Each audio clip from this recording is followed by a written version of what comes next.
A single mother, a reckless gesture, and a stranger between life and death. What seemed like chance changes everything, and no one is prepared for what comes next. Sarah Mitchell was not a woman accustomed to miracles.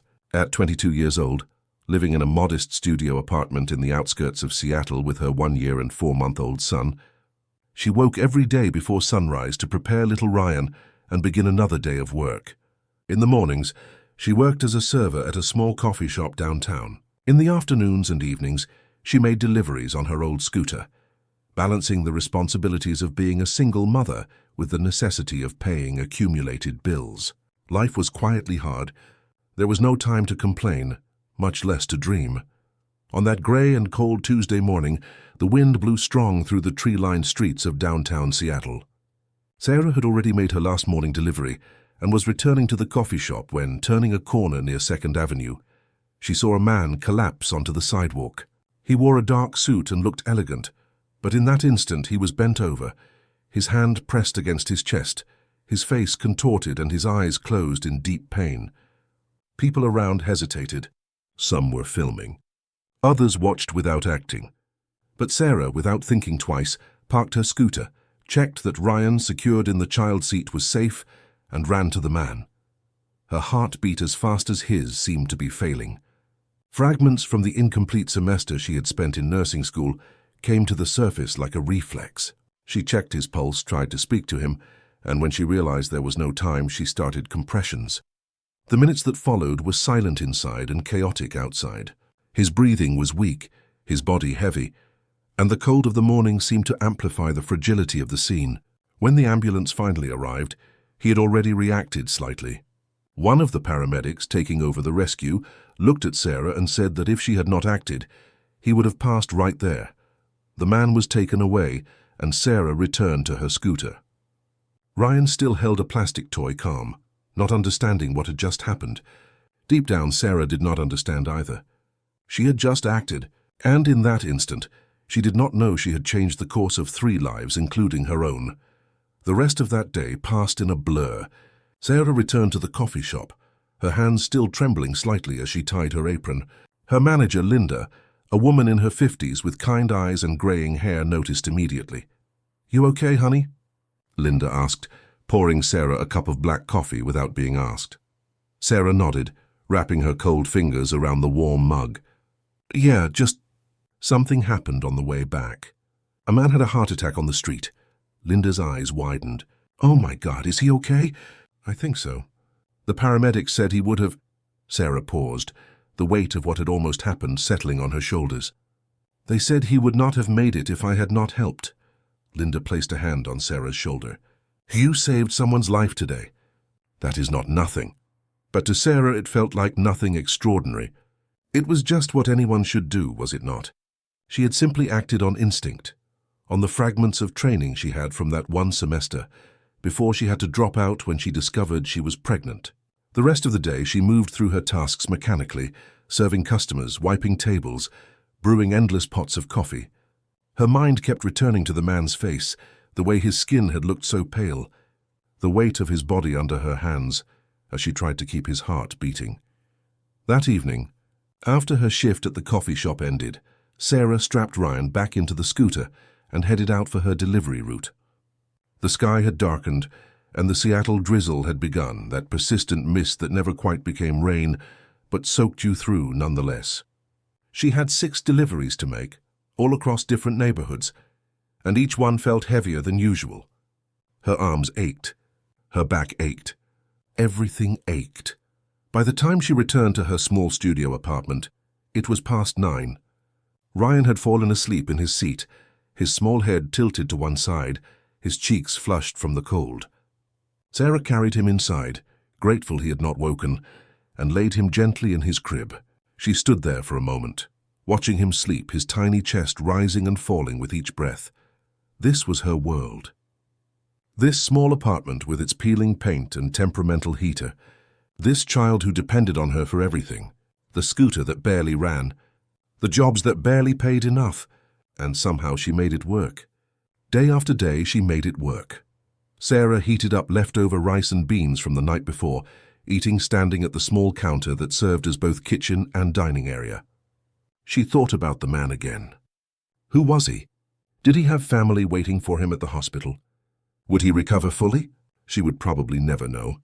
People's lives intersected for brief moments, and then they moved on, separate paths diverging once more. She washed her single plate, checked on Ryan one more time, and finally allowed herself to collapse onto the second-hand couch that also served as her bed. The exhaustion was bone deep, but even as her body cried out for rest, her mind kept replaying the morning, the sound of his labored breathing, the feel of his ribs under her palms as she compressed, the look in the paramedic's eyes when he said she had saved a life. Sarah closed her eyes, pulling the thin blanket over herself. Tomorrow would be another early morning, another day of coffee orders and deliveries and trying to stretch every dollar. The man in the suit would go back to his life, whatever that was, and she would go back to hers. That was how the world worked. That was how it had always worked. Sleep came slowly, interrupted by Ryan's occasional whimpers and the sound of rain beginning to fall harder against the windows. In her dreams, she was running, always running, trying to reach something just beyond her grasp. But every time she got close, it moved farther away, and she was left breathless and alone. The next morning began the same as every other. Sarah woke at 5:30, her alarm jarring her from fitful sleep. She moved quietly in the dark, preparing Ryan's bottle, setting out his clothes. He woke as she changed him, his small hands reaching for her face, and she kissed his fingers, whispering good morning. By 6:15, they were on the scooter again, heading downtown. The morning was crisp, the air sharp with the promise of autumn. Sarah dropped Ryan off at the small daycare run by Mrs. Chen, an elderly woman who charged less than anywhere else, and genuinely seemed to love the children in her care. Ryan went willingly, already reaching for the toys scattered across the floor. "You look tired, dear," Mrs. Chen observed as Sarah signed Ryan in. "I am tired," Sarah admitted with a small smile. "But who is not?" Mrs. Chen patted her hand. "You are doing good work raising that boy. Do not forget that." Sarah thanked her and left, the words warming her more than she expected. It was strange how small kindnesses could sustain you when everything else felt overwhelming. The coffee shop was already busy when she arrived. Linda was behind the counter, training a new employee, a young man who looked barely out of high school. Sarah tied on her apron and jumped into the morning rush. Orders came fast and steady. Lattes, cappuccinos, black coffee, tea, pastries, sandwiches. Her hands moved automatically, muscle memory taking over. It was not until nearly 10 that the rush died down enough for her to catch her breath. She was wiping down tables when Linda called her over. "These came for you," Linda said, gesturing to the counter. Sarah turned and stopped. On the counter sat an enormous bouquet of white tulips, easily 3 dozen flowers arranged in an elegant crystal vase. They were stunning, pristine, the kind of flowers she had only ever seen in magazines. "For me?" Sarah asked, certain there must be a mistake. Linda held out a small card. "That is what the delivery man said. Sarah Mitchell." Sarah took the card with trembling fingers and opened it. The handwriting was neat, masculine, written in dark ink on thick paper. "Thank you for saving a life. I will never forget what you did, Eduardo." "No, not Eduardo." Sarah read it again. The signature was difficult to make out, but as she looked closer, she realized it said Michael. Michael. The man from yesterday. The man she had helped. "Who is Michael?" Linda asked, peering over her shoulder. I think he is the man from yesterday. The one who—" Sarah trailed off, staring at the flowers. They must have cost a fortune. White tulips were not cheap, and this many, arranged so beautifully, would have required going to an expensive florist. "Well," Linda said with a grin, "looks like someone is grateful." Sarah carefully placed the card in her apron pocket and moved the flowers to the back room, away from the main counter. They felt too extravagant, too much. She had just done what anyone should do. This kind of thanks felt disproportionate, almost uncomfortable. But throughout the rest of her shift, she found herself glancing at the flowers, at their perfect white petals, and feeling something she could not quite name. It was not happiness exactly, but perhaps acknowledgement. Someone had seen what she did. Someone had cared enough to say thank you. That afternoon, as she made her deliveries, Sarah kept thinking about the flowers, about the card, about the man named Michael, who had taken the time to find out where she worked and send such an elaborate thank you. It was kind. It was generous. And yet, something about it unsettled her in a way she could not articulate. She told herself it was just politeness, a formality. She did not expect anything. Moore did not want anything more. Her life was complicated enough without adding strangers into it, no matter how grateful they might be. But that night, as she lay on her couch bed with Ryan sleeping peacefully nearby, Sarah pulled the card from her pocket and read it again. The handwriting was steady, confident. The words were simple but sincere. "Thank you for saving a life." She tucked the card into the small box where she kept important papers, receipts, Ryan's birth certificate, a few photos of her mother. Then she turned off the light and tried to sleep, tried not to think about elegant suits and white tulips, and the strange feeling that something in her carefully balanced world had just shifted, however slightly. 2 days after the flowers arrived, Sarah was in the middle of the morning rush when the door chimed and a man walked in. She glanced up automatically, as she did with every customer, ready to call out a greeting. But the words died in her throat. It was him, the man from the street. He looked different now, healthy. His color returned, wearing a gray coat and dark jeans instead of the suit.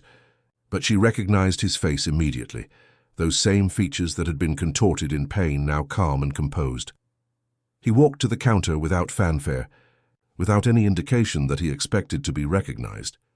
He simply stood in line like any other customer, hands in his pockets, looking at the menu board above the counter. Sarah's stomach twisted. She was not sure why she felt nervous. Perhaps because she had not expected to see him again. Perhaps because the flowers had felt like closure, a nice ending to a brief intersection of lives. But here he was, real and solid and waiting to order coffee. When he reached the front of the line, their eyes met. He smiled, small and almost shy, and said, "Black coffee, please." "No sugar." Sarah nodded, not trusting her voice. She rang up the order, took his payment, and turned to pour the coffee. Her hands shook slightly as she filled the cup. Behind her, she could feel him waiting, patient and quiet. She set the coffee on the counter and he picked it up, his fingers brushing the paper cup. "Thank you," he said. Then, more quietly, "For everything." Sarah managed a small nod. "You are welcome." He stood there for another moment as if he wanted to say more, but then simply smiled again and walked to a table by the window. He sat down, sipped his coffee, and looked out at the street. Linda appeared at Sarah's elbow. "Was that him, the flower guy?" "Yeah," Sarah said, watching him from the corner of her eye. "He has good taste in coffee," Linda observed. "And he looks like he is doing better." Sarah agreed silently. He did look better. But there was something about his presence that felt deliberate, like he had come specifically to see her, to confirm with his own eyes that she was real. Michael stayed for about 20 minutes, drinking his coffee slowly, occasionally glancing around the shop but mostly keeping to himself. When he finished, he stood, threw away his cup, and left with a small wave in Sarah's direction. No dramatic exit, no prolonged conversation, just a quiet visit. "That was weird," Linda said once he was gone. "Yeah," Sarah agreed, though she was not entirely sure what made it weird. Maybe it was the fact that he had come at all. Or maybe it was the way he had looked at her, with something that seemed like gratitude mixed with curiosity. She pushed the thought aside and returned to work. The morning continued as usual. Orders, customers, the familiar rhythm of the coffee shop. But throughout the day, Sarah found herself thinking about Michael, about his quiet presence and the fact that he had come. The next day, he came again. Same time, same order. Black coffee, no sugar. He sat at the same table by the window, stayed for about 20 minutes and left. He did not try to talk to Sarah beyond the basic transaction, did not linger at the counter or attempt conversation. He simply existed in the space, peaceful and unobtrusive. On the third day, Sarah started to wonder if this would become a pattern, and it did. Michael appeared almost daily, sometimes in the morning, occasionally in the afternoon. Always alone. Always polite. Always ordering the same black coffee. He never mentioned the incident on the street, never asked Sarah personal questions, never made her uncomfortable. But his presence became a fixture, something she began to anticipate without quite meaning to. After a week of these visits, Sarah's co-worker, a young woman named Jessica who worked the afternoon shift, pulled Sarah aside during a lull. "Okay, so who is the guy?" Jessica asked, her eyes bright with curiosity. "What guy?" Sarah asked, though she knew exactly who Jessica meant. The tall one, grey coat. Comes in every day, drinks black coffee, stares out the window like he is in some kind of movie. He watches you, you know? Sarah felt her cheeks warm. He does not watch me. Oh, he totally does. In that subtle way where he thinks nobody notices. But I notice everything. Jessica grinned. He is cute in a serious, brooding kind of way. Is he your boyfriend? No, Sarah said quickly. No, he is someone I helped once. That is all. Jessica's eyebrows shot up. You helped him how? Sarah hesitated, then gave the abbreviated version. He had a medical emergency on the street. I was there. That is it. And now he comes to your coffee shop every day. Jessica looked delighted. Girl, that is romantic. It is not romantic, Sarah insisted. He is just grateful. But even as she said it, she wondered. Was it just gratitude? Or was there something else? Something neither of them was acknowledging. One afternoon, about 2 weeks after the flowers had arrived, Michael came in while Jessica was working the counter. Sarah was in the back, taking inventory, when Jessica called for her. Sarah, your coffee guy is here. Sarah emerged from the back room to find Michael at the counter, looking slightly embarrassed at Jessica's announcement. Sarah shot Jessica a look that promised they would discuss this later, then turned to Michael. Black coffee? She asked. Please, he said, and then after a pause, actually, could we talk? Just for a minute? Sarah glanced at Linda, who nodded her approval. Sarah untied her apron and gestured to one of the empty tables. They sat down, and for the first time since that day on the street, they were face to face with intention. I owe you an explanation, Michael began, for coming here so often. I do not want you to think I am stalking you or something strange like that. Sarah almost smiled at his obvious discomfort. I did not think that. Good, He paused, choosing his words carefully. What you did that day, it was not just about saving my life. It was about the fact that you did not hesitate. Everyone else was filming or watching, but you acted. And I have been thinking about that. About what it means to actually see someone else's humanity and respond to it. Sarah did not know what to say. She had not thought about it in those terms. She had just done what needed to be done. I have spent a lot of time lately thinking about my life, Michael continued. About what matters. And I realized that I wanted to see you again. Not to thank you, really, although I am grateful, but to understand, to see who you are beyond that one moment. I am nobody special, Sarah said quietly. Just a single mum working 2 jobs trying to make ends meet. That sounds pretty special to me, Michael said. They talked for a few more minutes, carefully skirting around deeper topics, keeping the conversation light. Michael told her he worked in technology, which made Sarah want to laugh because of course he did. This was Seattle. She told him about Ryan, about how hard it was to balance everything but how worth it her son made all the struggle.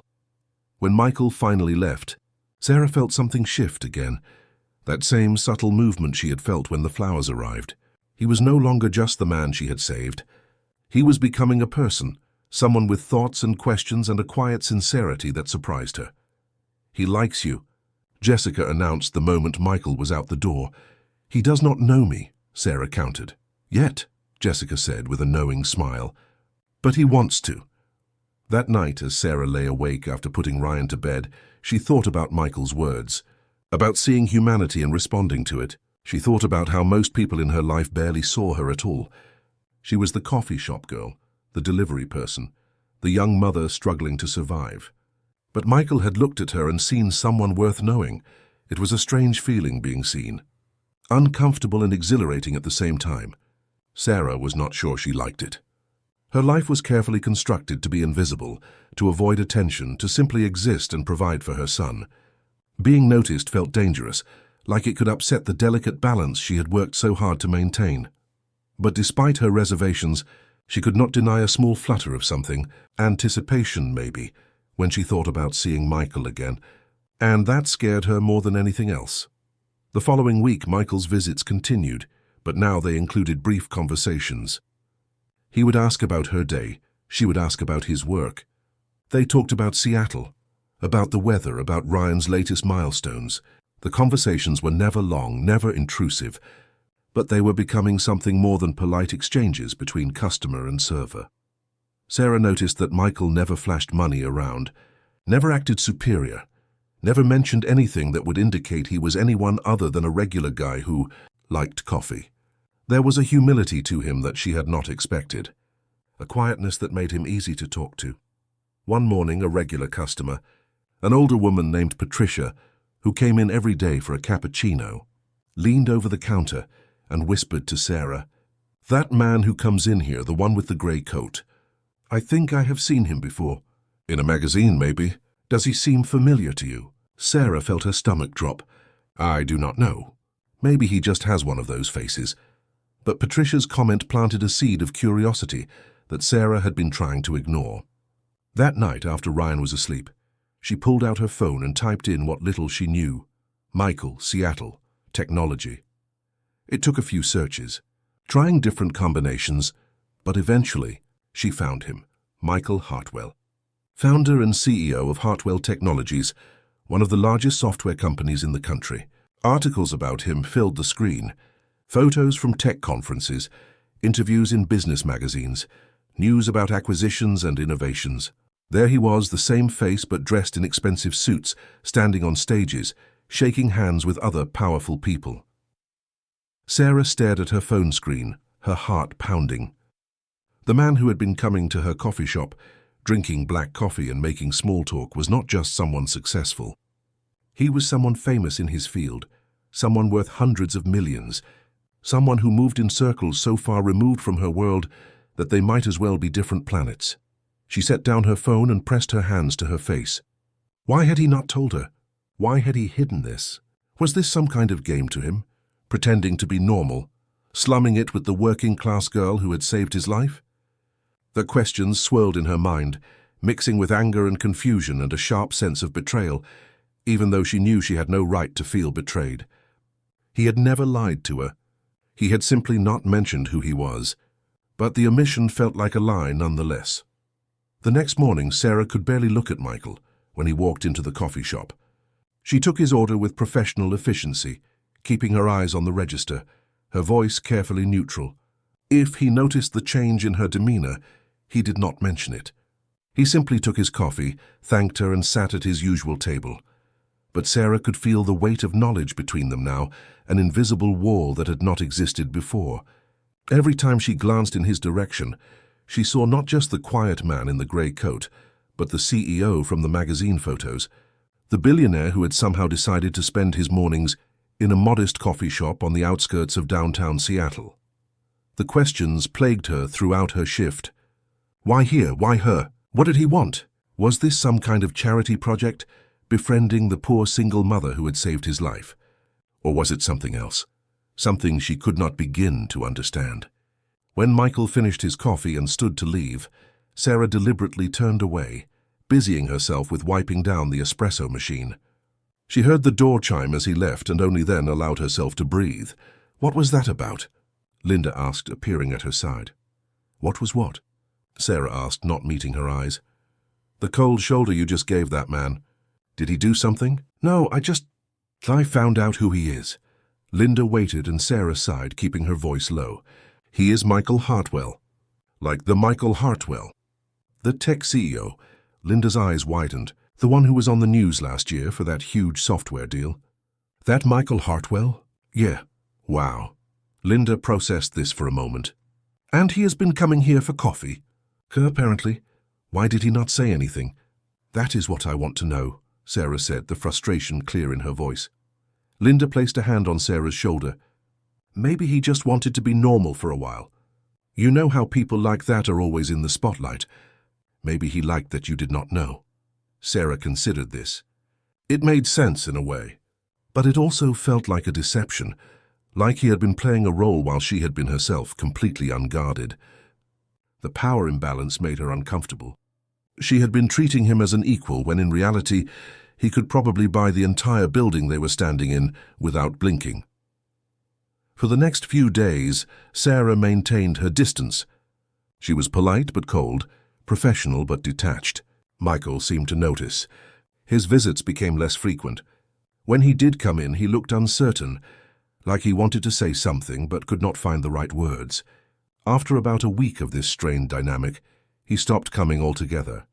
Sarah told herself she was relieved. It was better this way, less complicated. She could go back to her life, to her routine, without the confusion of his presence. But she found herself looking at the door more often than she wanted to admit, some part of her waiting for the chime that would announce his arrival.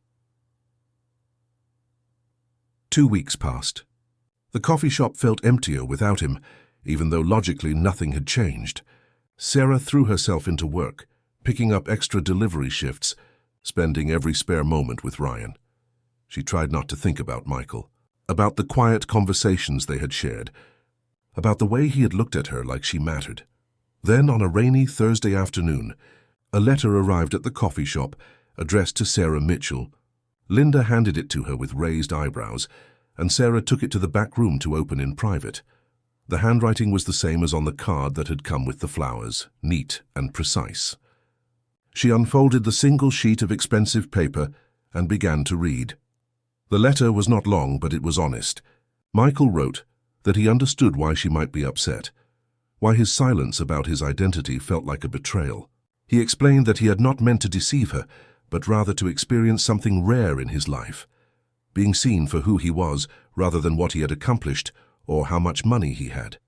He wrote that when she saved him that day, she had not known anything about him, had not helped because of who he was, but simply because he was a human being in need. And that had meant everything to him. He continued, his words careful and sincere. He wrote about how empty his life had become, how surrounded he was by people who only saw his success, his wealth, his position. He wrote about the loneliness of being unable to trust anyone's motives, of always wondering if people liked him or liked what he could do for them. And he wrote that Sarah had shown him genuine kindness without agenda, and that he had been afraid that if she knew who he was, that kindness would change into something else. The letter ended with an apology. He was sorry for not being upfront, sorry for making her uncomfortable, sorry for complicating her life when all he had wanted was to thank her, and perhaps, if she was willing, to know her as a friend. He did not ask her to forgive him, did not expect anything from her. He simply wanted her to understand. Sarah read the letter 3 times, sitting on an overturned milk crate in the back room, the sound of the coffee shop muted through the door. She wanted to be angry, wanted to hold on to her righteous indignation, but his words had stripped that away, leaving only a raw understanding of his loneliness, a mirror to her own. She folded the letter carefully and placed it in her apron pocket. For the rest of her shift, she thought about what to do. Part of her wanted to respond, to tell him she understood, that she was not angry anymore. But another part of her was scared of what it would mean to let him back into her life even as a friend. Because the truth was, Michael Hartwell existed in a different world, a world she could never be part of, and any connection between them felt doomed from the start. That night, after putting Ryan to bed, Sarah sat at her small kitchen counter and tried to compose a response. She started several times, each attempt feeling inadequate or too formal or too revealing. Finally, she gave up and simply let the letter sit unanswered. Days turned into a week. Sarah moved through her routines, but the letter stayed with her, its words echoing in her mind during quiet moments. She found herself defending Michael in her thoughts, imagining what it must be like to be unable to trust anyone's motivations, to always wonder if people saw you or just your accomplishments. On a Saturday morning, Sarah woke to find Ryan burning with fever. His small body was hot to the touch, and he was crying in a way that made her heart clench with fear. She took his temperature, 99.8 high, but not dangerously so. Still, she worried. Ryan was never sick like this. She gave him medicine and tried to cool him down with a damp cloth, but as the morning progressed, his fever climbed. By noon, it had reached 102. Sarah called the nurse hotline, described his symptoms, and was told to monitor him closely and bring him to urgent care if the fever went higher or if he developed other symptoms. Sarah had no car. Taking Ryan on the scooter in his condition felt dangerous, but calling an ambulance for a fever seemed excessive and expensive. She was trying to figure out her options when she heard a knock at her door. Through the peephole, she saw Michael standing in the hallway, looking nervous and uncertain. She hesitated, then opened the door a few inches. "Hi," he said quietly. "I am sorry to just show up. I know you did not respond to my letter, and I understand if you want me to leave. But I wanted to see if you were okay. You were not at work this morning, and I just wanted to make sure. Sarah felt something crack. Inside her, all the walls she had built crumbling at once. Ryan is sick, she said, her voice breaking. He has a high fever, and I do not know how to get him to the doctor. Michael's expression shifted immediately from uncertain to focused. Let me take you. I have my car downstairs. I cannot ask you to do that, Sarah started, but Michael was already shaking his head. You are not asking. I am offering. Please let me help. Sarah looked back at Ryan, who was whimpering in his crib, and made a decision. She nodded. Okay, thank you.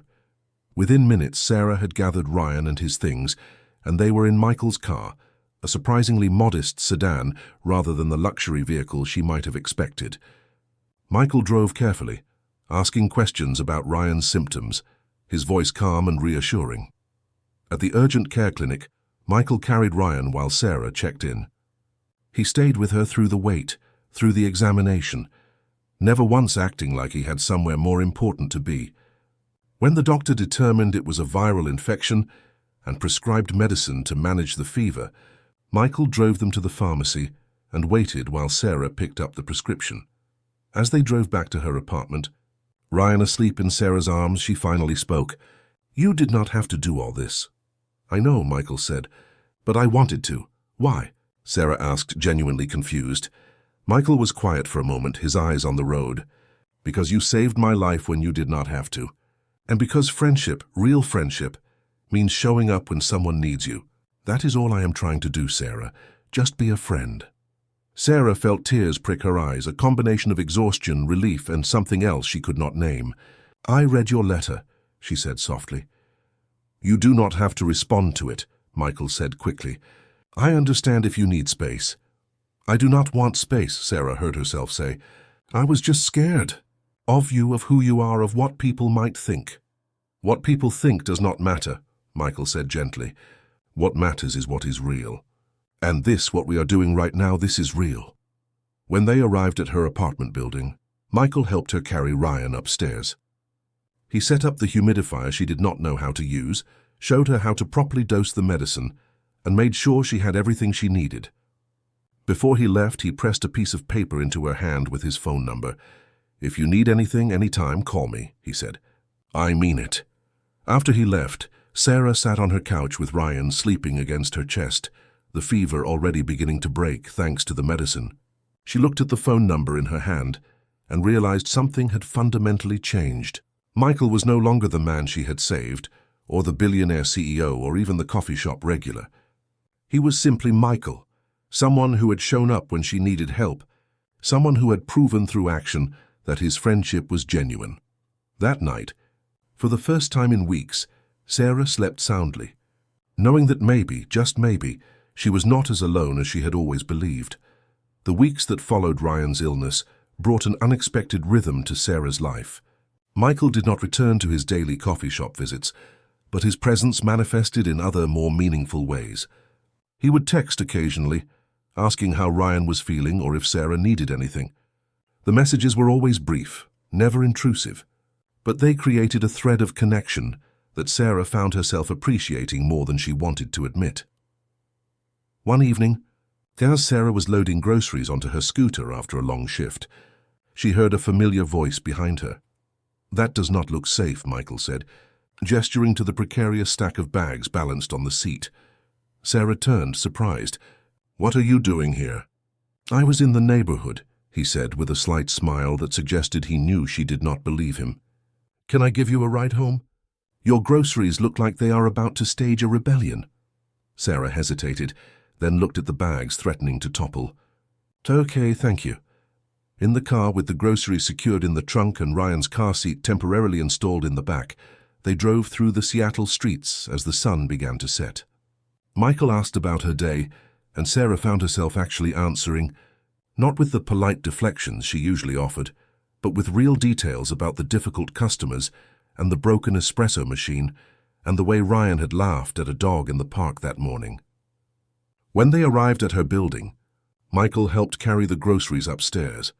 As Sarah unlocked her door, She felt a sudden self-consciousness about her small apartment, about the peeling paint and the furniture that did not match, and the toys scattered across the floor.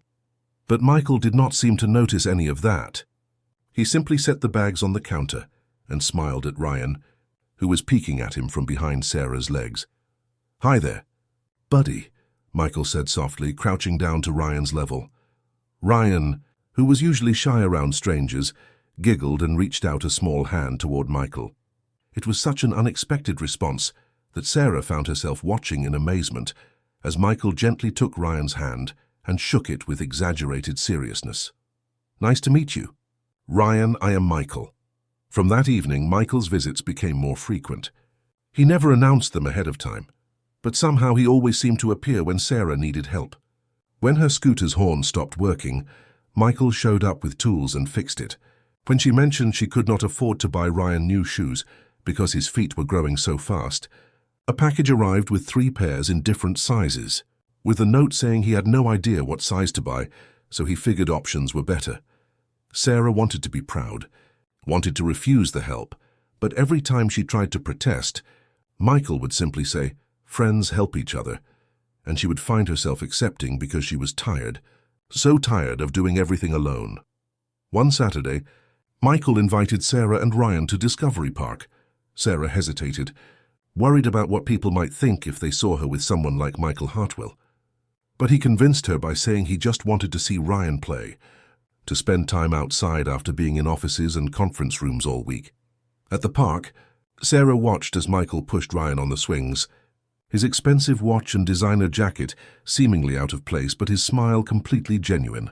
Other parents glanced at them occasionally, perhaps recognizing Michael or simply noting the unusual trio, but for the most part, they were left alone. "He likes you," Sarah observed as they sat on a bench while Ryan explored the sandbox. "I like him too," Michael said. "He is a good kid. He has never really had—" Sarah trailed off, not wanting to finish the sentence. "A father figure?" Michael asked gently. Sarah nodded, feeling a lump in her throat. "His biological father wanted nothing to do with us. Just left when I told him I was pregnant." Michael was quiet for a moment, watching Ryan build a sandcastle. That was his loss. A huge loss. Sarah blinked back unexpected tears.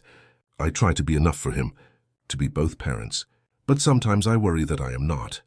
"You are more than enough," Michael said with such conviction that Sarah almost believed him. "You're raising a happy, healthy child while working 2 jobs and managing everything on your own. That is not just enough. That is extraordinary." Sarah looked at him, really looked at him, and saw sincerity in his eyes. "Why are you doing this?" she asked.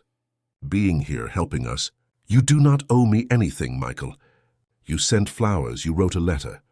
Your debt, if there ever was one, is paid." Michael turned to face her fully. "This is not about debt. This is about the fact that I like being around you. Both of you. When I am with you, I do not have to be Michael Hartwell, CEO. I can just be Michael. Do you know how rare that is?" "But we are so different," Sarah said. "You have this whole life, this whole world that I am not part of."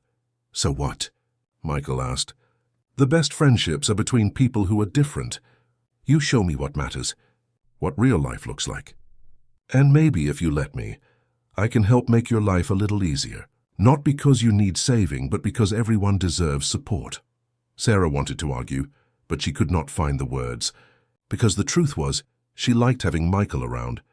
She liked the way Ryan smiled when he saw him, the way her burdens felt lighter when she had someone to share them with, for the way Michael never made her feel less than, even though their circumstances were worlds apart. As autumn deepened into winter, a routine developed.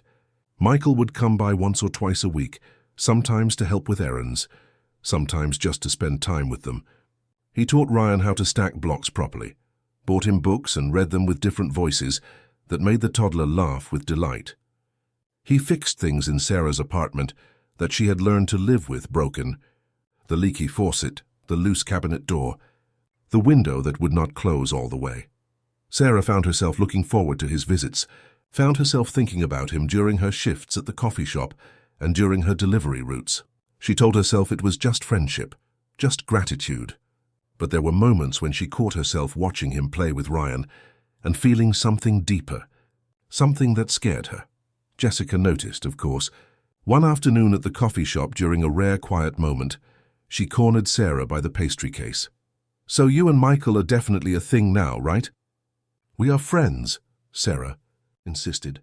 "Friends who look at each other like that." Jessica raised an eyebrow. "Girl, I have seen the way he looks at you. And more importantly, the way you look at him when you think nobody is watching."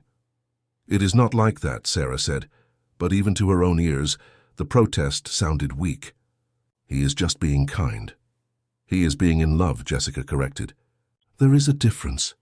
Sarah shook her head, refusing to let herself think about it. Even if Jessica was right, even if there was something more than friendship developing between them, what future could they possibly have? She was a single mother, barely making ends meet. He was one of the most successful businessmen in the country. The gulf between them was not just about money, but about entire ways of life.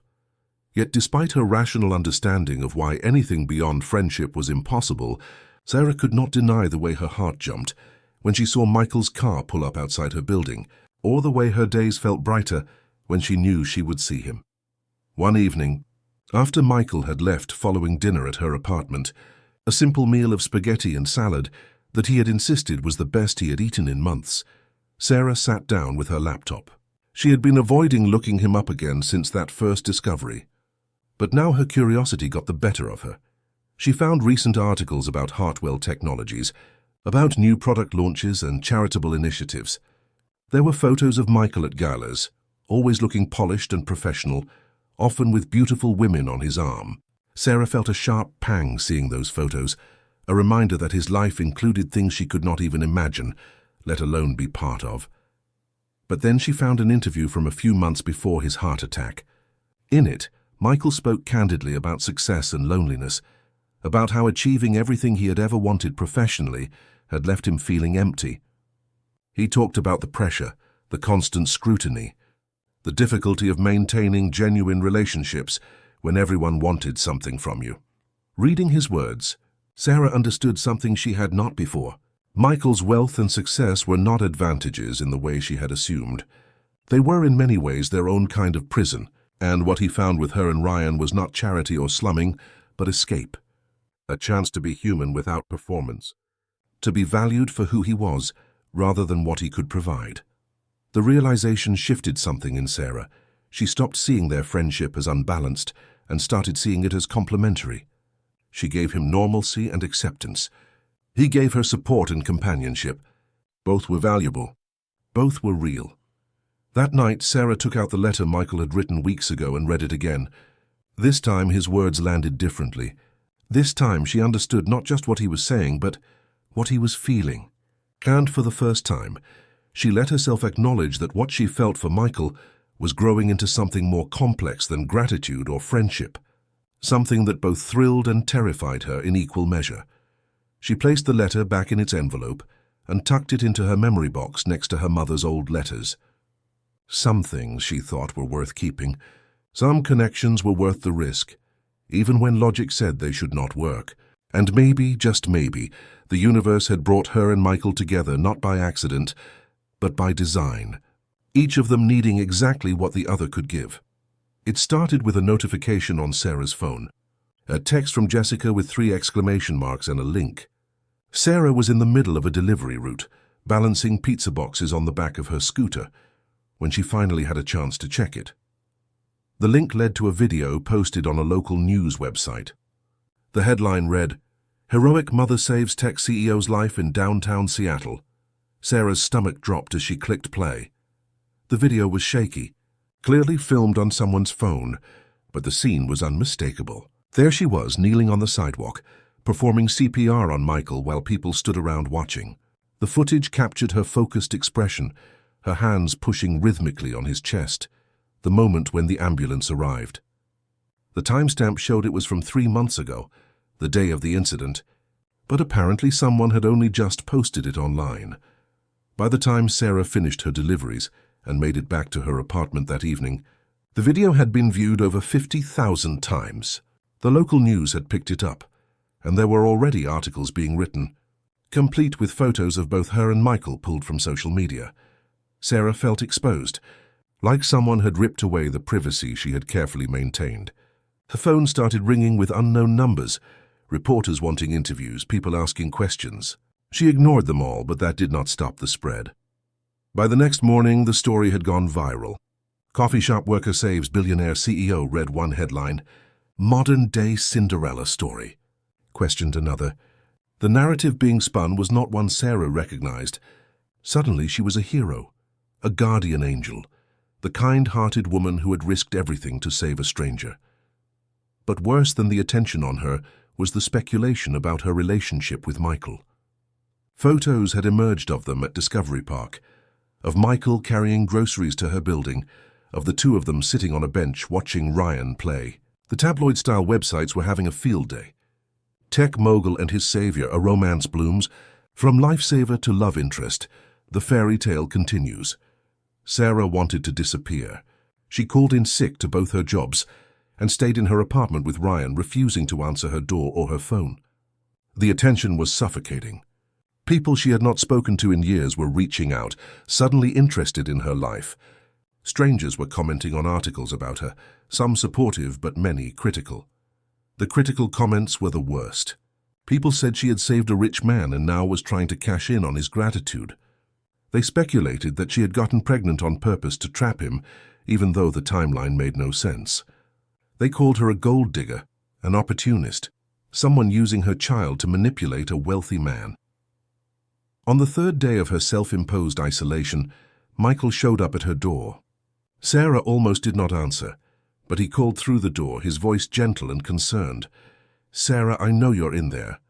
Please let me in. Let me help." She opened the door to find him looking as exhausted as she felt. He came inside and they sat on her couch while Ryan napped in his crib. "I am so sorry," Michael said immediately. "I should have anticipated this. I should have protected you better." "How could you have known someone would post that video now, months later?" Sarah asked, her voice hollow. "I know how the media works. I should have prepared you for this possibility." He ran a hand through his hair, a gesture of frustration. "I have dealt with this my whole professional life, but you should not have to." "People think I am using you," Sarah said quietly. "They think I saved you and now I'm trying to profit from it. They think I am some kind of gold digger." "The people who matter know that is not true," Michael said firmly. "But what if it is true?" Sarah's voice broke. "What if, even subconsciously, I let you into my life because of who you are? What if I am that person?" Michael took her hand, his grip strong and steady. "Sarah, look at me." She did, reluctantly. "You kept your distance when you found out who I was. You did not ask me for anything. Every single thing I have done for you, I have had to practically force you to accept. Does that sound like someone using me? Then why do I feel so guilty?" Sarah whispered. "Because we live in a world that cannot believe in genuine kindness, in real connection without assuming there is an ulterior motive." Michael's voice was intense. "But I know you, Sarah. I know who you are. And I am telling you, nothing about our friendship is transactional." Over the next week, the media attention began to shift. Michael's PR team released a statement, confirming that yes, Sarah had saved his life and yes, they had become friends, but insisting on their privacy. Some outlets respected that. Others did not. Sarah tried to return to her normal life, going back to work at the coffee shop, but it was different now. Customers recognized her, some congratulating her, others staring with undisguised curiosity. A few asked for selfies, which she awkwardly declined. The attention made her job harder, made her feel like she was performing rather than just existing. The delivery job was worse. Some customers asked intrusive questions. One woman actually asked Sarah how much money Michael was giving her, as if their friendship could be reduced to a financial transaction. Sarah had to fight back tears as she handed over the food and left. One evening, after a particularly difficult day, Sarah found herself at a breaking point. She had just put Ryan to bed when her phone buzzed with yet another unknown number. Without thinking, she answered. "Is this Sarah Mitchell?" a woman's voice asked. "Yes," Sarah said warily. "My name is Amanda Chen. I am a reporter with Seattle Times. I would love to talk to you about your relationship with Michael Hartwell. I understand you two have become quite close." "No comment," Sarah said, moving to hang up. "I'm going to write the story either way," Amanda said quickly. "Would you not rather have your voice included?" Your perspective. Sarah paused, then said firmly, My perspective is that my private life is nobody's business. Goodbye. She hung up and immediately blocked the number, but the call had rattled her. How many more reporters would reach out? How long would this attention last? And most importantly, was any of this worth it? She thought about her life before Michael, how simple it had been. Hard, yes. Exhausting, absolutely. But private. Hers. Now she felt like she was living in a fishbowl. Every aspect of her life, subject to public scrutiny and judgment. When Michael texted later that evening asking if she was okay, Sarah stared at her phone for a long time before responding. Part of her wanted to tell him that maybe they should take a break, let things cool down. But she knew that would hurt him, and more than that, it would hurt her too. Because despite everything, despite the invasion of privacy and the cruel comments and the constant questions, she did not want to lose what they had built. So instead, she wrote, It is hard, but I am managing. Thank you for checking in. His response came quickly. I am here whenever you need me, always. That night, unable to sleep, Sarah pulled out an old shoebox from under her bed. Inside were letters from her mother, written in the years before she passed, words of encouragement and advice that Sarah had treasured. She found one dated from shortly before her mother got sick, its edges worn from being read and reread. The letter talked about courage, about not letting fear dictate your choices, about trusting your instincts, even when the world told you to do otherwise. Her mother wrote about how the most meaningful relationships in life were often the ones that did not make sense on paper, the ones that defied logic and convention. Reading those words, Sarah felt something settle inside her. Her mother had always told her to follow her heart, to not let other people's opinions shape her path. And right now her heart was telling her that Michael was worth the complications, worth the scrutiny, worth the risk. The next morning, Sarah woke with a new resolve. She could not control what people said or thought about her, but she could control how she responded, how she lived her life, and she was not going to let fear or gossip push away someone who had shown her genuine friendship and care. At the coffee shop, when customers asked about Michael, Sarah simply smiled and said they were friends, nothing more, nothing less. When the questions became too invasive, Linda stepped in, protecting Sarah with a grandmother's fierce loyalty. That afternoon, Michael called and asked if he could take her and Ryan to dinner. Sarah hesitated, knowing that being seen together in public would likely fuel more speculation. But then she thought of her mother's words and said yes. They went to a small family restaurant in a quiet neighborhood, the kind of place that served comfort food and did not care about celebrity. Ryan sat in a high chair between them, happily eating chicken fingers and French fries. They talked about normal things, about Ryan's new words, about the book Sarah was reading, about Michael's frustrations with a new project at work. For a few hours, they were just three people sharing a meal. And when an elderly woman approached their table as they were leaving, Sarah braced for judgment or intrusion.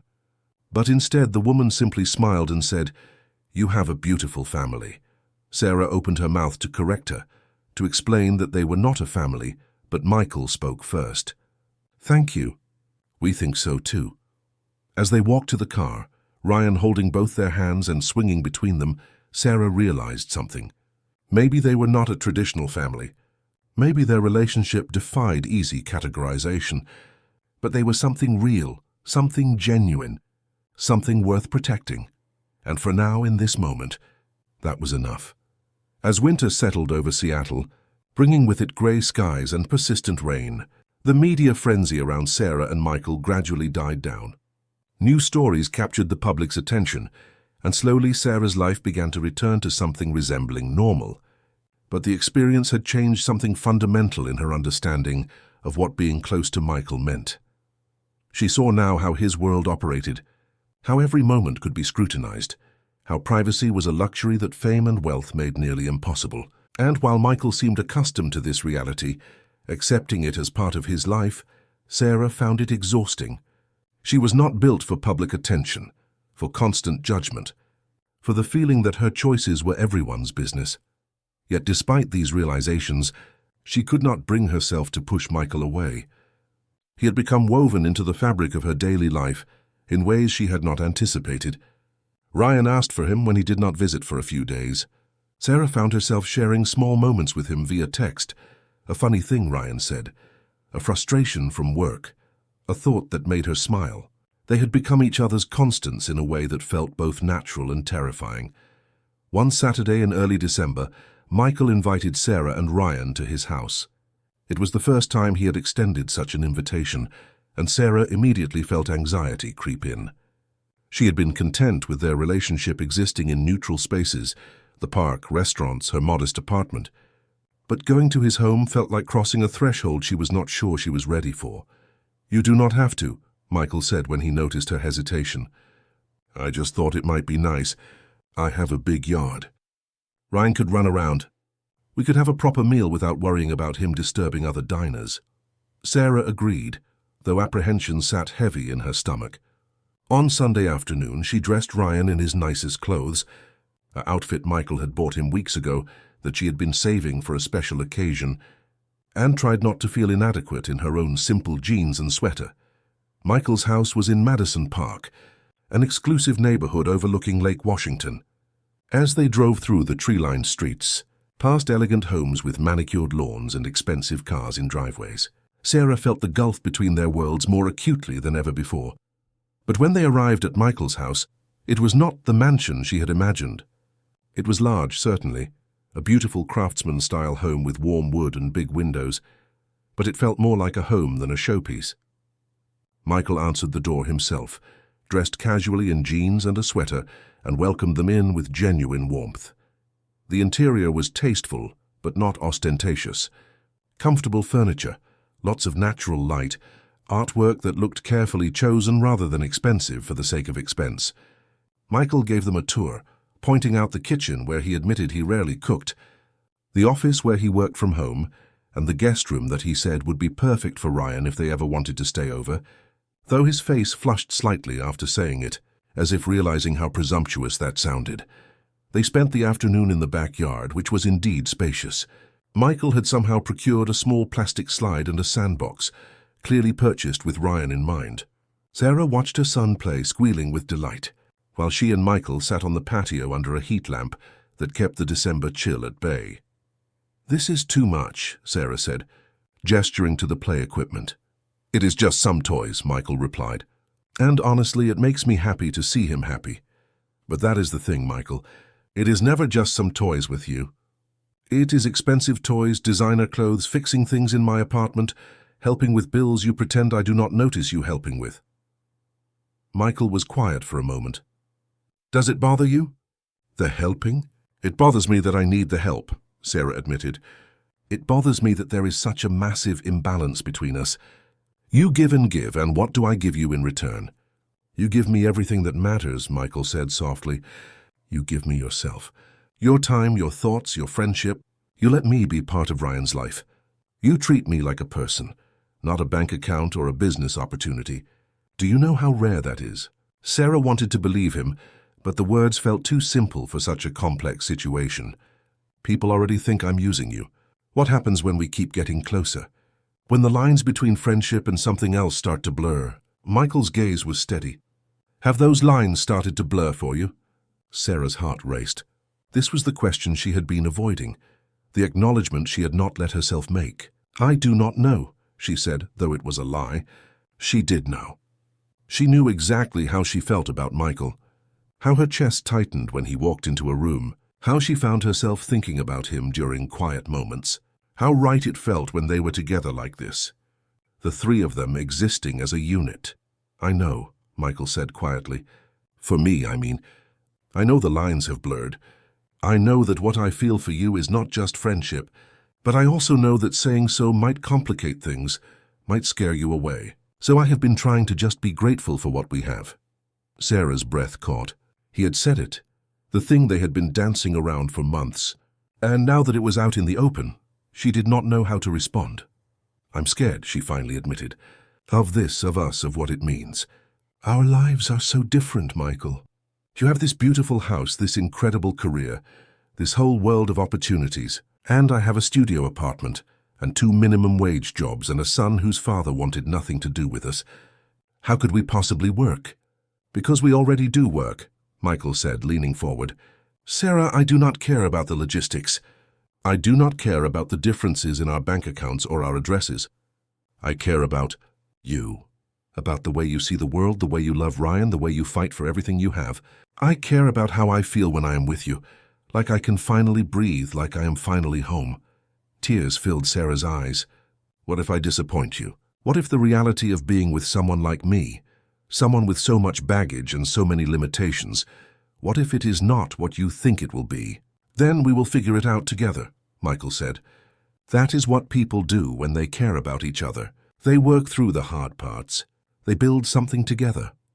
Sarah looked out at Ryan, who was now trying to climb the slide backwards, his determination evident in every movement. She thought about all the times she had been told she could not do something, all the times she had been underestimated or dismissed. She had proven everyone wrong by surviving, by building a life for herself and her son against all odds. Maybe this was just another impossible thing she could make possible. I need time, she said finally, to think about this, about what it would mean. For me, for Ryan, for both of us. Take all the time you need, Michael said. I'm not going anywhere. They stayed for dinner, a meal Michael had catered from a local restaurant since he admitted his cooking skills were limited to toast and scrambled eggs. Ryan fell asleep on the couch after eating, exhausted from an afternoon of play, and Sarah found herself sitting next to Michael in his living room, the fireplace crackling, the house quiet and peaceful. Can I ask you something? Sarah said. Anything. Why me? Of all the people in the world you could be with, successful women who understand your world, who could match your lifestyle, why would you want someone like me? Michael considered the question seriously, because those other women, the ones who understand my world, they are part of the same system that has left me feeling empty. They want Michael Hartwell, the CEO. They want the status and the wealth and the connections. But you, Sarah, you wanted nothing from me. You saved my life not knowing who I was, not caring what I could do for you. And every day since, you have valued me for who I am, not what I have. That is not just rare. That is irreplaceable. Sarah felt something shift inside her, a wall beginning to crumble. I am terrified of this, she whispered. Me too, Michael admitted. But I think the best things in life are the ones that scare us a little, the ones that require us to be brave. Later, as Michael drove them home, Ryan sleeping in the back seat, Sarah thought about bravery. She had always thought of bravery as doing things alone, as being strong enough to not need anyone. But maybe true bravery was allowing yourself to need someone, to be vulnerable, to take a risk on connection, even when it defied logic. When they arrived at her building, Michael helped carry Ryan upstairs and laid him gently in his crib. At the door before leaving, he looked at Sarah with such tenderness that it made her heart ache. Thank you for today, he said. Thank you for having us, Sarah replied. They stood there for a moment, the space between them charged with everything unsaid. Then Michael leaned in and kissed her forehead, gentle and brief, before saying goodnight and leaving. Sarah closed the door and pressed her back against it, her hand touching the spot where his lips had been. She was falling, had perhaps already fallen, and the ground was nowhere in sight. And for the first time, instead of trying to stop the fall, she let herself simply feel it, the exhilaration and terror of loving someone, when you had everything to lose and nothing to give but yourself. That night, she dreamed of flight, of rising above the city, of seeing the world from a height that should have been frightening, but instead felt like freedom. The days following their afternoon at Michael's house felt suspended, as if Sarah was holding her breath, waiting for something to shift. Michael maintained his respectful distance, not pushing for an answer to his confession, but his presence in her life remained constant. Text messages, occasional visits, small gestures that reminded her he was thinking of her. Sarah found herself caught in a cycle of overthinking. In the quiet moments at work, during Ryan's naps, in the early morning hours when she lay awake, her mind circled the same questions. Could this possibly work? Was she being naive? Was she setting herself up for heartbreak? The doubt was amplified by external voices. One afternoon at the coffee shop, Linda pulled her aside with a concerned expression. Honey, I need to tell you something, and I want you to know I'm only saying this because I care about you. Sarah's stomach dropped. What is it? Some of the customers have been talking. About you and Michael. Linda hesitated. They are saying you are only with him for his money. That you are using that little boy to trap a rich man." The words hit Sarah like a physical blow, even though she had heard variations of them before. "And what do you think?" she asked quietly.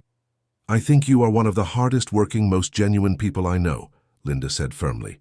"But I also think you need to be careful. People can be cruel, and being with someone like Michael Hartwell comes with a level of scrutiny most people cannot handle."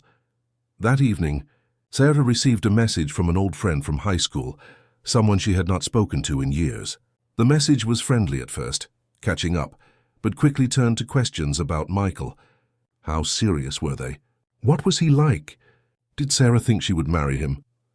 The transparent curiosity, the way people suddenly wanted to be in her life now that they thought she had access to wealth, made Sarah feel sick. She deleted the message without responding. The breaking point came a week later. Sarah was doing a delivery to an upscale apartment building downtown when she overheard two women talking in the lobby while waiting for the elevator. "Did you see that article about Michael Hartwell's new girlfriend?" one woman said. "The single mother." "Yes, I mean good for her, but come on. It is so obvious what she is doing, right? She saves his life, and suddenly she has this in with one of the richest men in Seattle. It is calculated. I heard she is already living with him. Moved her kid right in. Smart, honestly. Lock it down before he realizes what is happening." Sarah stood frozen, the pizza box in her hands as the women continued their speculation. They had not noticed her, did not realize they were talking about someone standing 5 feet away. When the elevator arrived, they got in still talking, and Sarah stood there in the lobby shaking. None of it was true. She was not living with Michael. She had not calculated anything. But the fact that strangers were creating entire narratives about her life, painting her as manipulative and opportunistic, was crushing. How could she build a relationship with Michael when this was what people thought of her?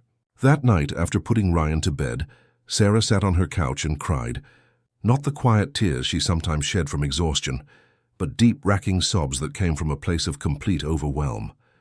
She was tired of fighting, tired of defending herself, tired of feeling like she had to prove her worth to everyone. She thought about just ending things with Michael, about going back to her simple private life, where nobody cared who she was or what she did.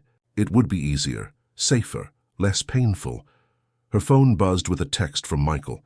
"Thinking about you. Hope you are having a good evening." Sarah stared at the message, her vision blurred by tears. She started to type a response several times, each attempt an effort to explain why they should stop this before it went any further. But she could not find the words that would make it make sense even to herself. Instead, she set down her phone and went to the small closet where she kept a box of her mother's belongings. She had not opened it in months, maybe a year, but tonight she needed her mother's wisdom, even if it could only come through old letters. She found the box and brought it to the couch, opening it carefully. Inside were photos, a few pieces of jewelry and a stack of letters her mother had written to her over the years. Sarah pulled them out and began reading, starting with the most recent and working backwards through time. Most of the letters were mundane, updates about daily life, words of encouragement during difficult times, but then Sarah found one she did not remember reading before, dated just a few months before her mother passed. The handwriting was shaky, evidence of her declining health, but the words were clear. "My darling Sarah," it began, "I have been thinking about the life I want for you after I am gone. I know you are scared of being alone, scared of not being enough, but I need you to understand something. Your worth is not determined by what you have or what you can give others materially. Your worth comes from who you are, from your kindness, your strength, your capacity to love even when love has hurt you." Sarah's hands trembled as she continued reading. "I worry that you will let fear guide your choices, that you will play it safe, because taking risks feels too dangerous. But my sweet girl, the most meaningful parts of life exist in the risks we take, in the moments we choose courage over comfort. Do not let other people's opinions shape your path. Do not let the world convince you that you are less than anyone else because of circumstances or status or money." The letter went on. Her mother writing about trust and intuition, about recognizing genuine connection when it appeared and not being afraid to embrace. Till if someone sees you, truly sees you, and loves what they see, do not question why. Do not analyze it to death. Just accept it as the gift it is, because being truly seen and truly loved is the rarest thing in this world, and if you find it, You hold on to it with everything you have." Sarah read the letter 3 times, her mother's words settling deep in her chest. She had been so focused on all the reasons why being with Michael was impossible that she had forgotten to consider the one reason why it was not, because it made her happy.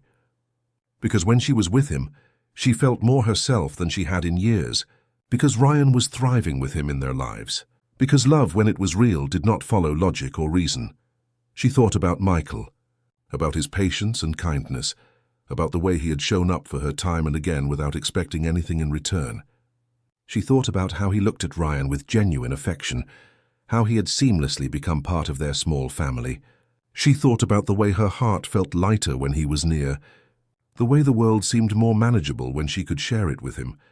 And she realized that her fear was not about Michael or their differences or what people might say. Her fear was about happiness itself, about allowing herself to have something good after so many years of just surviving. She had become so accustomed to struggle that joy felt suspicious, like something that would inevitably be taken away.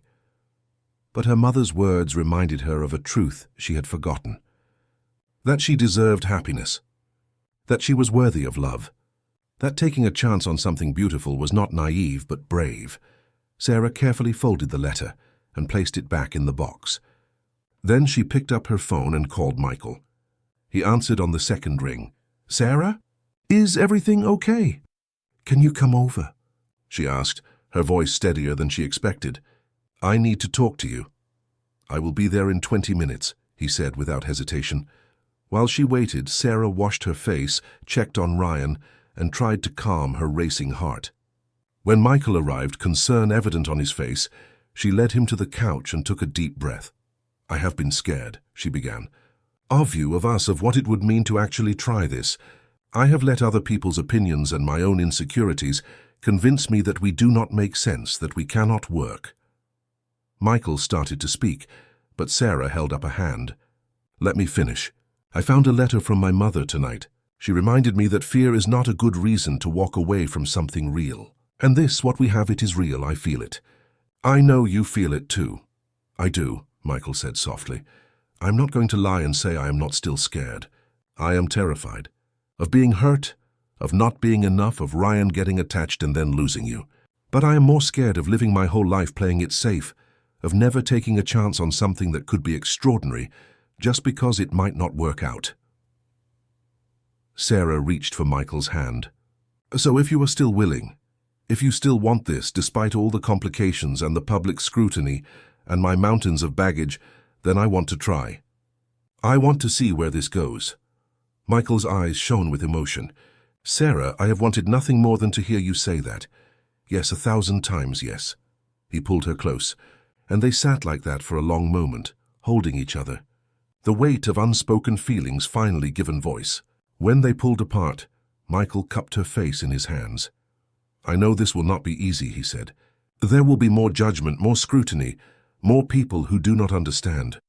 But I promise you, I will be by your side through all of it. You and Ryan, you are what matters to me. Everything else is just noise." Sarah believed him. For the first time, she truly believed that this could work, not because it was logical or easy or made sense to anyone else, but because they would make it work. Because sometimes the most important things in life were the ones worth fighting for. They talked for hours that night, about their fears and hopes, about what a future together might look like, about how to protect Ryan through the inevitable challenges. And when Michael finally left in the early hours of the morning, kissing her good night at the door with a tenderness that made her heart soar, Sarah felt something she had not felt in years. Hope, pure, uncomplicated hope for a future that might actually be happy. Spring arrived in Seattle with unexpected warmth, as if the city itself was celebrating new beginnings. In the 3 months since Sarah and Michael had decided to officially be together, their relationship had settled into something both extraordinary and wonderfully ordinary. They navigated the challenges as they came, the occasional tabloid speculation, the invasive questions, the judgment from strangers who thought they understood a relationship they knew nothing about. But they also had moments of pure joy. Weekend mornings at the farmer's market with Ryan, quiet evenings cooking dinner together in Michael's kitchen while Ryan played nearby.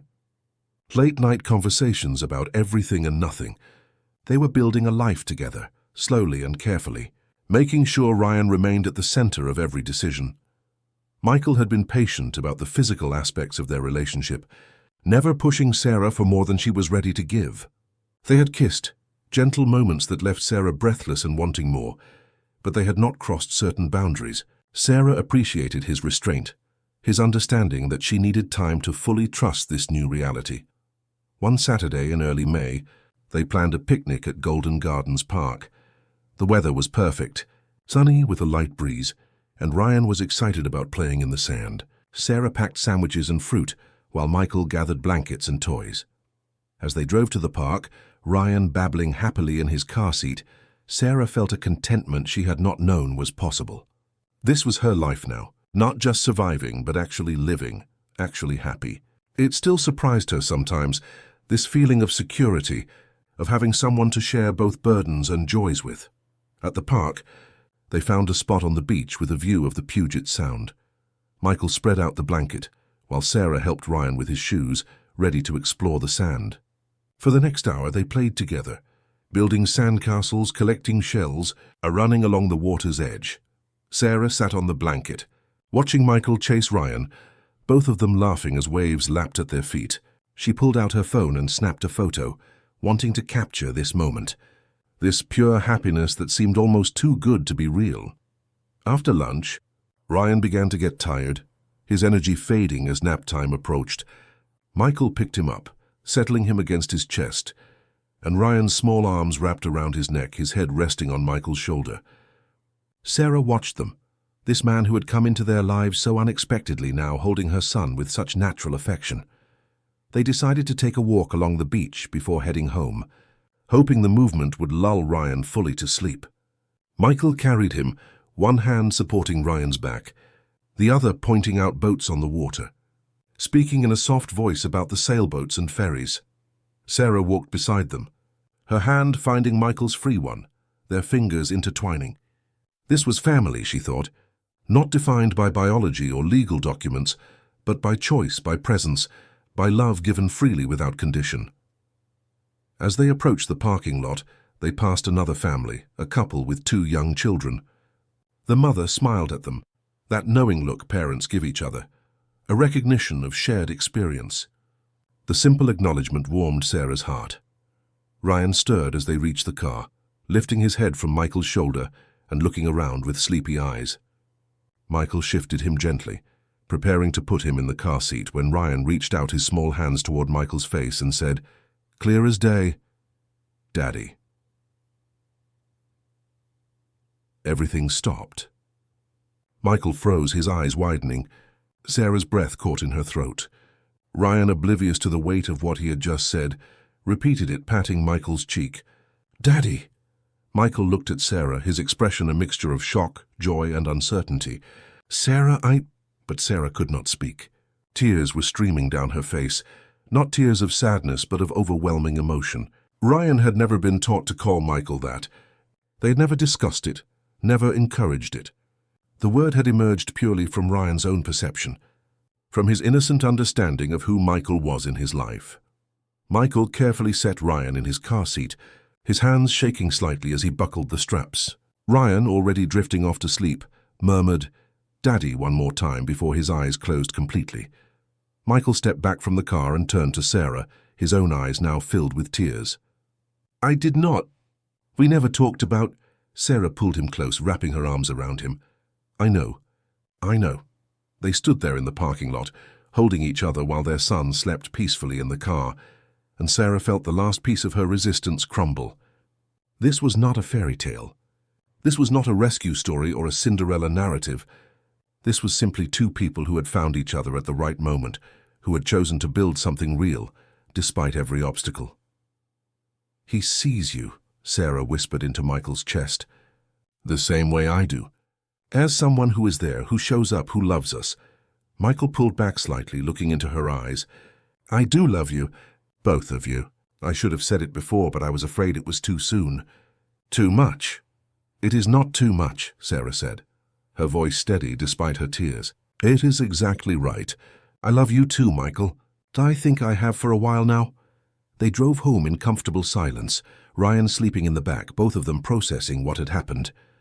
When they arrived at Michael's house, where Sarah and Ryan had been spending more and more time, Michael carried Ryan inside and laid him in the room that had gradually become Ryan's, filled with toys and books and a small bed with dinosaur sheets. In the kitchen, Sarah made tea while Michael stood at the window, looking out at the yard. She brought him a cup and stood beside him, their shoulders touching. "I never thought I would have this," Michael said quietly. "A family, real love. For so long I thought my life was complete, that success and achievement were enough. But they were not. They left me empty. And then you saved my life, and it was like the universe was giving me a second chance. Not just to keep living, but to actually start living." Sarah leaned her head on his shoulder. "I spent so long believing I had to do everything alone, that needing someone made me weak. But you showed me that letting someone in, that is the brave thing. That is what takes real courage." Michael turned to face her fully, taking both her hands in his. "I want to do this right. I want Ryan to grow up knowing stability, knowing love, knowing he is safe and wanted. And I want you to know that this is forever for me. Not because I owe you anything or because I am trying to rescue you, but because you two are my home now." "Then stay," Sarah said simply. "Stay with us. Be our family." Michael kissed her then, deep and full of promise, and Sarah kissed him back with all the love and trust and hope she had been holding inside. When they finally pulled apart, both breathless, they smiled at each other like teenagers with a secret. Over the following weeks, they began seriously discussing the future. Michael wanted Sarah and Ryan to move in with him permanently, to make his house their home. Sarah hesitated at first, worried about moving too fast. But when she looked at the practical reality, at the difference it would make for Ryan to have a yard and a stable home, at the fact that they were already spending most nights together anyway, the decision became clear. They took their time with the transition, making sure Ryan felt comfortable and secure. Sarah kept her jobs at first, wanting to maintain her independence, but eventually, Michael convinced her to quit the delivery job and cut back her hours at the coffee shop. Not to become dependent on him, he explained, but to have more time with Ryan, more time to pursue the nursing degree she had abandoned years ago. Linda threw her a small party on her last day of full-time work at the coffee shop, complete with a cake that read, "New Beginnings." Jessica hugged her tight and whispered, "I told you he loved you." Life was not perfect. There were still difficult moments, still adjustments to make, still people who judged or speculated.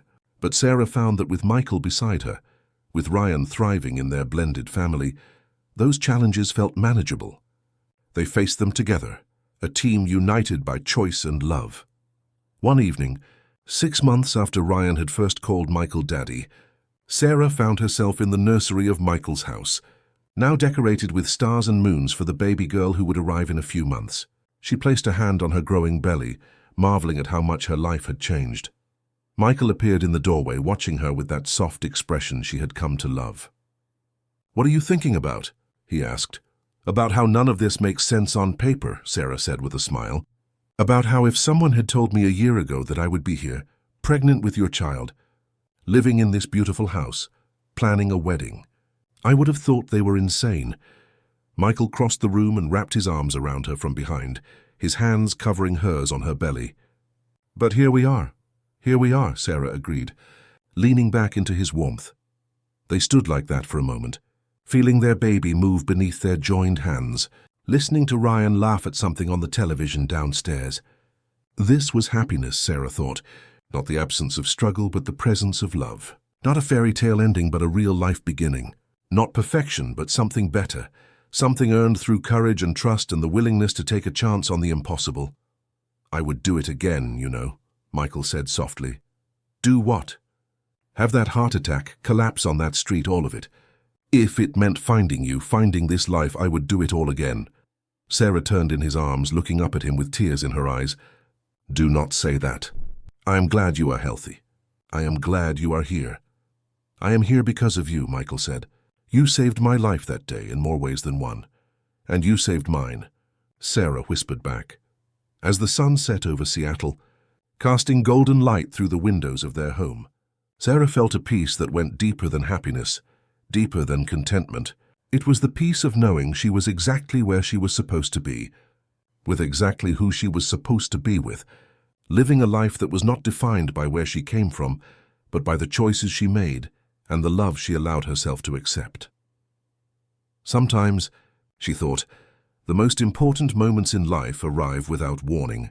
A man collapsing on a sidewalk, a split-second decision to help, a kindness extended without agenda. And from those small moments, entire lives could be rebuilt, healed, transformed. Sarah Mitchell was not a woman who believed in miracles, but standing in that nursery, surrounded by love and possibility and the promise of tomorrow, she thought maybe she had been wrong.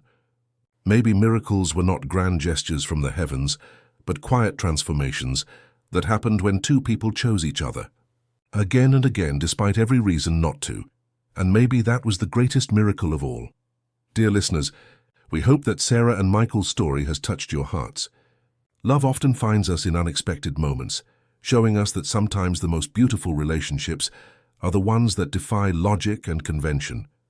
To continue this emotional journey, we have prepared a special playlist with equally captivating stories of love, courage, and transformation. You can find it here by clicking to your left. If this story moved you, please do not forget to subscribe to our channel and give this video a thumbs up. Every day we bring unique stories that explore the complexity of human connection and the power of choosing love over fear. Share your thoughts in the comments below. We would love to hear how this story resonated with you. Thank you for listening, and we look forward to bringing you more stories that remind us all that sometimes the most unlikely beginnings lead to the most beautiful endings.